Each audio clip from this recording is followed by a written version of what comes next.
প্রিয় দর্শক, আমরা রয়েছি সাউথ কোরিয়ার একটি কৃষিখাতের মধ্যে। কৃষিখাত বলতে ওই যে ধান চাল চাষ হয় ওই টাইপের কোনো ক্ষেত নয়।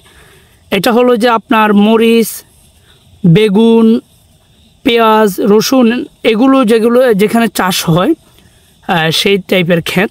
তো আপনাদেরকে দেখাচ্ছি সাউথ কোরিয়ান কৃষকরা কিভাবে ওদের ক্ষেতের মধ্যে সবজি চাষ করে থাকে।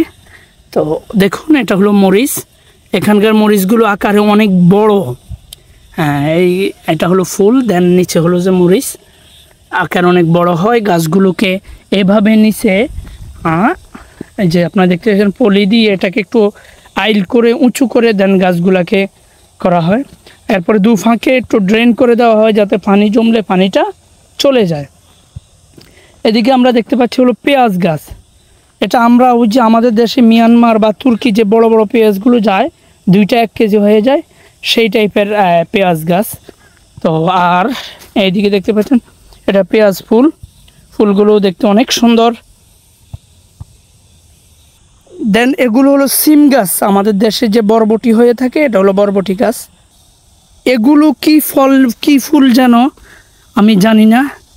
এটা আপনারা হয়তো যারা বাংলাদেশি কৃষক বা অভ্যস্ত এই কাজে তারা আপনারা হয়তো চিনে থাকবেন। এই ফুলটি মাইক ফুলের মতো, বাট এটার ফলটি এই যে এইভাবে এসেছে, গাছের পাতার গোড়ায় গোড়ায় ফলটি এসেছে। তারপর আমরা আসলাম হলো টমেটো খেতে। এই গাছগুলো অনেক বড় হয় এবং গাছ যত লম্বা এবং বড় হয় টমেটো ততই ছোট হয়। আপনারা দেখুন,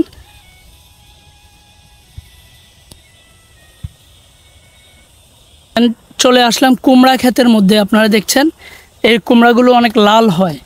এই কুমড়া ধরে আছে, দেন এই কুমড়ার ফুল, এই যে ফাঁকে ফাঁকে আরও কুমড়া দেখা যাচ্ছে। এটা হলো কুমড়া ক্ষেত। এটাও নাম না জানা আর একটা সরষা, আমি জানি না এই শস্যটার নাম কি। এটা হলো অন্য প্রজাতির আরেকটি টমেটো। টমেটোটা আপনারা দেখতে পাচ্ছেন একটু কালো এবং লালচে। গাছগুলা অনেক বড় হয়, 5-7 ফিট পর্যন্ত লম্বা হয়ে থাকে। এই যে এইভাবে আমরা যেভাবে বিভিন্ন লাউ গাছ বা সিম গাছে মাছা দিয়ে থাকি, এখানকার টমেটো গাছগুলাতে এইভাবে মাছা দেওয়া থাকে। দেন এটা হলো একটা শশা গাছ। শশাগুলো এখানে আমাদের দেশের শশার মতো নয়, এখানকার শশাগুলোতে অনেক কাঁটা হয়ে থাকে।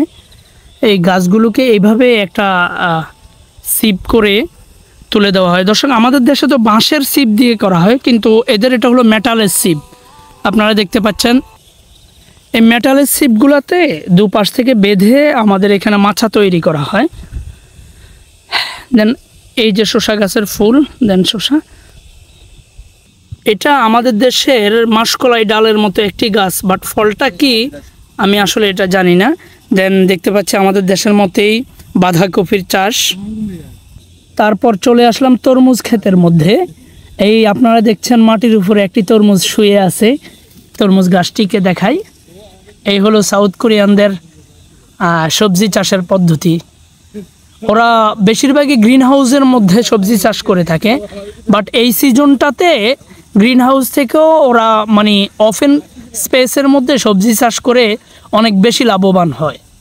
তারপর দর্শক, এবার দূর থেকে পুরো ক্ষেত, একবারে পুরো কৃষি জমির সিনারিটা আপনাদেরকে শেষ মুহূর্তে একবারে দেখিয়ে দিলাম।